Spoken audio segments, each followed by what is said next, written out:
자, 우리가 계속해서 역대하 본문을 지금 이어가고 있습니다. 올해 새해에도 올해 2024년에도 또 역대하 말씀을 계속해서 이어가겠습니다.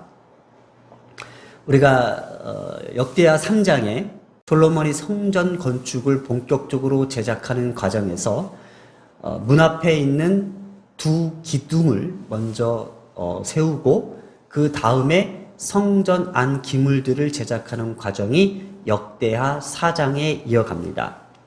이렇게 신전 왕국의 재건을 위해 성전 제사 회복을 중점적으로 제시하고자 기록하고자 한 이 의도는 바로 역대하에서 볼 수 있듯이 이스라엘 백성들에게 가장 큰 영적인 회복은 바로 이 제사의 회복이었음을 우리에게 다시 한번 가르쳐 주고 있다는 겁니다.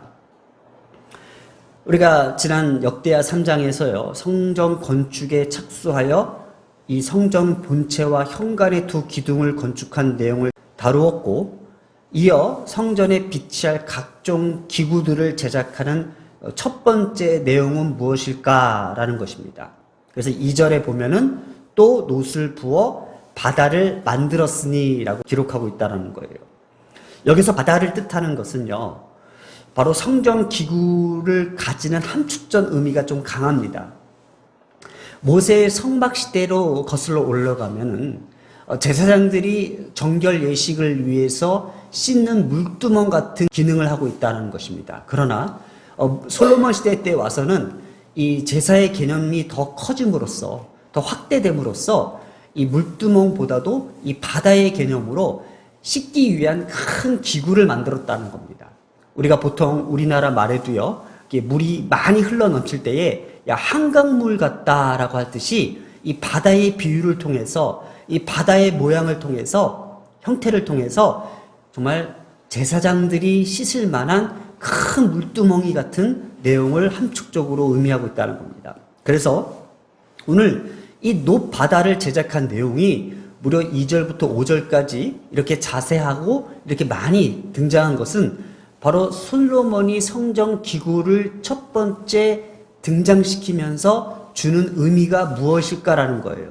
자, 이 바다가요, 거대한 거푸집을 만들어 놋을 녹여 부어 만드는 주조 기법으로서 상당히 크게 만들었습니다. 그래서 이 바다는 균열 없이 주조할 수 있었던 특별한 기술력이 필요했기 때문에 이것은 쉬운 일이 아니었다라는 거예요. 또 이 바다가 주는 의미는요, 여호와께서 다스리시는 대상으로 하늘과 땅과 바다와 산을 주관하시는 하나님이 세우시고 하나님의 주권적 통치가 담겨져 있다라는 거예요. 오직 하나님만이 우리의 죄를 씻을 수 있다라는 거죠. 어떤 우리의 행위나 어떤 우리의 의지와 노력이 아닌 하나님만이 우리의 죄를 다스리시고 용서해 주시고 씻겨 줄 수 있다라는 겁니다. 이렇게 임재의 상징인 성전의 정결 예식을 통해 이렇게 씻음의 역사, 곧 새롭게 되는 이 회복의 의미를 두고 있다라는 것이 솔로몬이 첫 번째 성전 기구를 만드는 데에 이 놋 바다를 선정했다라는 거예요. 자, 과거에 모세의 성막에서도 사용되었던 이 물두멍의 기능과 동일하다는 사실 또한 출애굽기 30장 20절에 이런 기록이 있습니다. 그들이 회막에 들어갈 때에 물로 씻어 죽기를 면할 것이요, 제단에 가까이 가서 그 직분을 행하여 여호와 앞에 화제를 살을 때에도 그리할지니라. 이만큼 이 물두멍의 역할은 너무나도 중요했습니다. 주님 앞에 나아갈 때에, 주님 앞에 우리가 더욱더 나아갈 때에 이 씻음을 받는 것이 그렇게 중요했습니다. 2024년에 들어서서 주님 앞에 더욱더 가까이 나아갈 때에 또 많은 교회들이 성경 읽기도 많이 하고 성경 쓰기도 많이 하고 성경 통독도 많이 하고 또 새벽 기도도 많이 하고 또 여러 가지들을 많이 합니다. 그러나 올해 이 한마음교회의 새해를 시작하면서 주시는 이 말씀은요, 바로 이 씻음의 역사, 바로 우리가 주님의 그 십자가의 보혈을 더욱더 의지하며 우리의 죄를 씻으며 나아가는 데에 더욱더 포커스를 준다라는 겁니다. 제가 어렸을 때에 있었던 겁니다. 한참 어렸을 때였는데 새해가 되기 전에 항상 저희 아버지가 저희 아들 둘을 데리고 가는 곳이 있었습니다. 우리 잘 알듯이 목욕탕을 갔습니다. 그때 가면요, 그동안 묵은 때를 깨끗이 씻고 새해에는 깨끗한 몸을 가지고 깨끗한 꽃가옷을 입고 새해를 맞이하는 어떤 그러한 의식처럼 한 번도 빠짐없이 우리 아들 둘을 데리고 항상 이렇게 등을 밀어주시면서 때를 벗겨주시고 목욕탕을 찾았던 기억이 납니다. 그런데 그때 당시에는요, 저희 집뿐만 아니라 모든 집이 다 옵니다. 동네 사람들이 다 모여요. 그렇기 때문에 목욕탕이 북적북적하고 그 탕 안에 들어가면요, 발 디딤도 없고 그냥 그 탕 안에 떼꾸정 물로 가득했었습니다. 자, 그때 하필 왜 한 번을 이렇게 몰아서 씻는지 모르겠지만 그만큼 새해를 맞이하는 그 기분, 그 모습, 그 마음 자세는 참 남달랐던 것 같아요.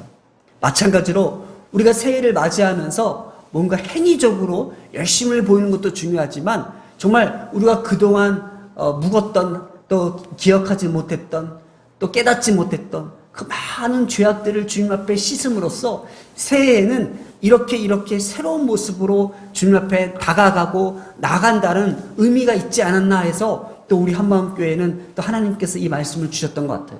그래서 솔로몬도 하나님의 성전에 들어가서 하나님의 그 임재를 맞이하기 전에 먼저 이 바다에서 제사장들이 씻음을 통해서 주님 앞에 더욱더 가까이 갈 수 있는 그 모습을 우리에게 비춰주고 또 이 씻음의 역사와 회개와 용서의 중요성이 얼마나 중요한지를 우리에게 다시 한번 시사해주고 있는 것입니다. 우리 출애굽기 30장 20절을 다시 한번 볼까요? 그들이 회막에 들어갈 때에 물로 씻어, 오늘날에는 주님의 보혈로 씻겨 죽기를 면할 것이요, 제단에 가까이 가서 그 직분을 행하며 여호와 앞에 화제를 살을 때에도 그리할지라. 우리가 씻음을 받고 그 직분을 행하며 또 주님 앞에 그 화제 예배를 드릴 때에도 우리는 그렇게 드려야 된다는 겁니다. 그래서 이 씻음의 중요성이 올 한 해 우리에게 이렇게 하나님께서 강력하게 말씀해 주시는 것만 같습니다. 모세 시대 때에 이 성막의 놋제단과 동일하게 이 솔로몬이 이 놋제단을 처음으로 제작하려고 했던 그 의도는 무엇일까? 모세 시대 때 성막에 성소에 딱 들어서면요, 시선이 제일 먼저 가는 곳이 바로 이 물두멍이었습니다. 마찬가지로 솔로몬이 이 바다를 제작하면서 성전 안으로 들어갔을 때에 가장 시선을 먼저 둘 것은 바로 우리의 죄를 씻길 그 바다를 상징했다라는 겁니다. 오늘날 우리가 주님 앞에 가장 먼저 들어설 때에, 우리가 예배 가운데로 주님 앞에 가장 먼저 설 때에 먼저 해야 될 것이 무엇이에요? 바로 회개라는 것입니다. 또한 이 제단에 드려질 이 희생 제사를 통해 범죄한 이스라엘과 하나님 사이에 회개와 용서가 이루어진다라는 것을 이 성경을 통해서 또 암시하고 있다는 거예요. 자, 이렇게 씻음의 중요성은요, 회개와 용서라는 주제로 이 포로 생활 이후에 선민 이스라엘 백성들에게 이마만큼 중요한 것을 그들에게 깨닫게 하고 보여주기 위한 중요한 문제였기 때문입니다.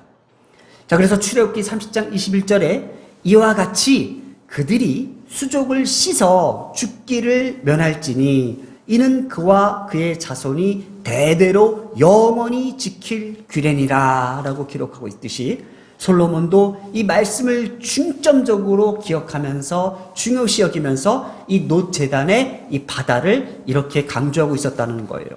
계속해서 나오는 이 소 형상의 그 모양이 나오는데 이것은 우리가 자꾸 짚고 넘어갈 것이 있어서 한번 제가 잠깐 언급하겠습니다.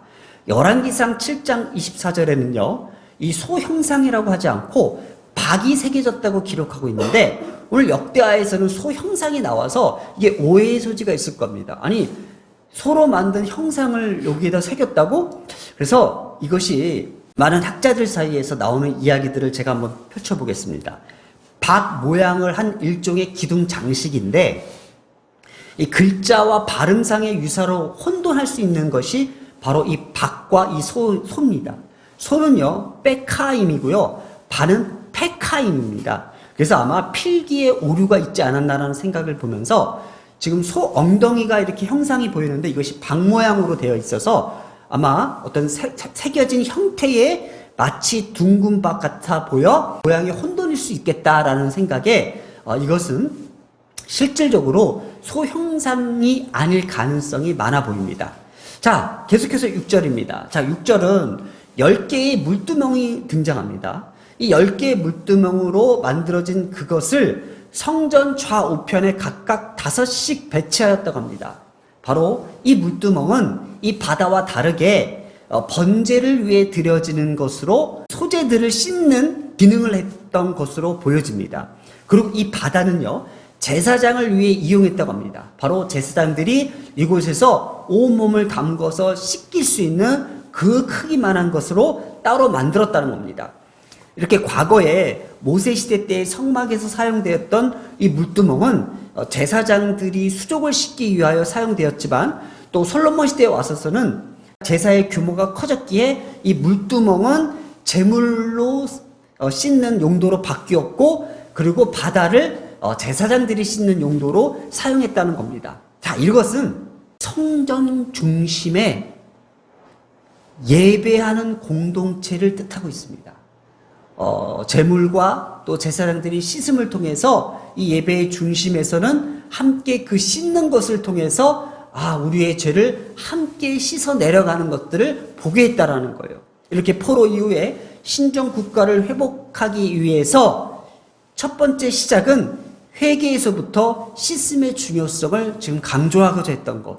그리고 제사적 관점에서 정결을 지키기 위해 제사장들이 사용한 이 바다는요, 신약시대에 와서는 그리스도께서 씻음의 제공자이시자 정결의 예표로 우리에게 다시 한번 암시하고 있다는 거예요.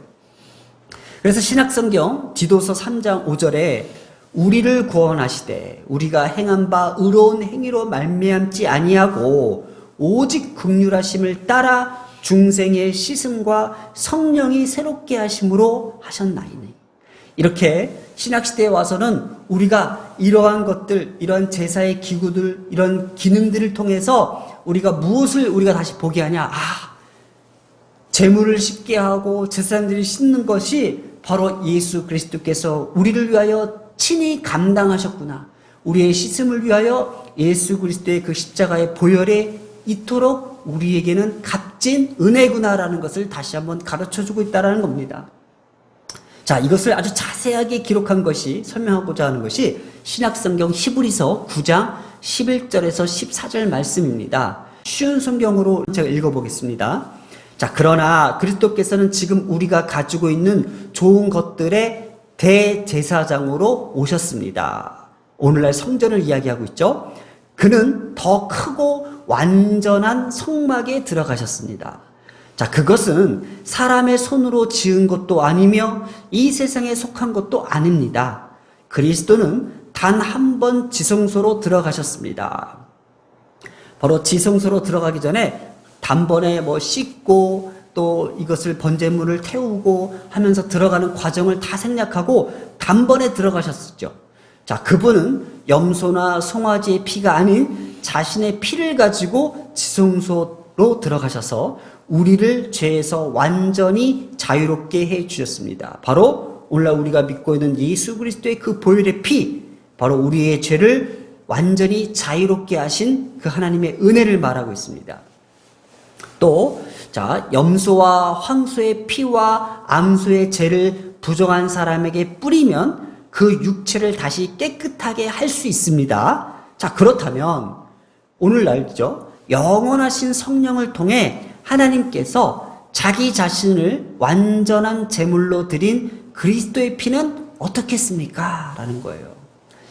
구약시대 때는요, 이렇게 염소나 황소나 이런 암소의 죄를 부정한 사람에게 뿌리면 그가 깨끗함을 입었다고 그들이 믿고 있었던 것처럼 오늘날 예수의 그 피가 우리에게는 어떻겠습니까? 라는 것을 지금 이야기하고 있어요. 그래서 거기에 대한 답변이 그의 피는 죽음에 이르게 하는 행동에서 우리의 마음을 깨끗하게 하고 살아계신 하나님을 섬기는 데에 부족함이 없도록 할 것입니다. 라고 기록하고 있다는 거예요. 자, 올 새해 아침, 이 새해 첫 주일, 이 예배를 통해서 오늘 하나님께서 우리에게 주시고자 하는 것은 예수의 그 보혈로 말미암아 우리를 깨끗함을 입게 하셨다라는 그 사실을 다시 한번 우리에게 깨닫게 하시며 언급하시며 말씀하시며 지난 우리의 모든 잘못들, 죄악들을 주님 앞에, 어두움들을 주님 앞에 내려놓고 회개하며 이 새해를 맞이하면서 새해에는 좀 더 그리스도 안에서 성숙하며 성장하며 성화되는 우리 가정과 우리의 자녀들과 우리의 교회를 요구하신다는 겁니다. 그래서 모세 시대 때 첫 시선이 갔던 곳이 바로 이 물두멍이었던 것처럼 새해 첫 주일 예배에 처음으로 우리가 주님의 음성을 듣는 것은 바로 우리에게 씻음을 주시는 메시지였습니다. 오늘 하나님께서 우리를 씻겨주십니다. 그리고 새롭게 하십니다. 그리고 이 새로움을 통해서 다시 한번 새로운 시작들을 오늘 우리에게 보여주시기를 원하십니다. 자, 오늘의 메시지입니다. 제사장들이 씻기 위한 것이었더라. 오늘 우리를 씻겨주시기 위하여 그리스도의 보혈을 우리에게 보여주시고 가르쳐주시고 깨닫게 하심으로써 우리가 새롭게 됨으로 새로운 시작을 알려주시고 계십니다. 이렇게 기도했으면 좋겠습니다. 2024년 처음 주시는 이 말씀이 씻음의 중요성으로서 우리를 새롭게 하심을 감사합니다. 그리고 2024년 이렇게 시작이 예수님의 보혈로 새롭게 시작하게 하여 주셔서 감사합니다. 그리고 2024년 한마음교회의 이 놋 제단은 바로 피 흘리신 그 십자가의 보혈을 의지하며 나아갑니다. 기도하겠습니다.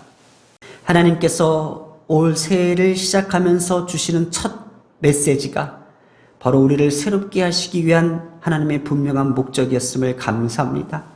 그리고 주님의 보혈로 새롭게 하심을 깨닫게 하시고 또 가르쳐 주셔서 감사합니다. 올 한 해 다시 한번 시작되는 새로운 이 시작이 주님의 보혈로 말미암아 승리할 수 있는 우리의 가정과 자녀들 교회가 되게 하여 주실 줄 믿사오며 이 모든 말씀 우리 주 예수님의 이름으로 기도드렸습니다. 아멘.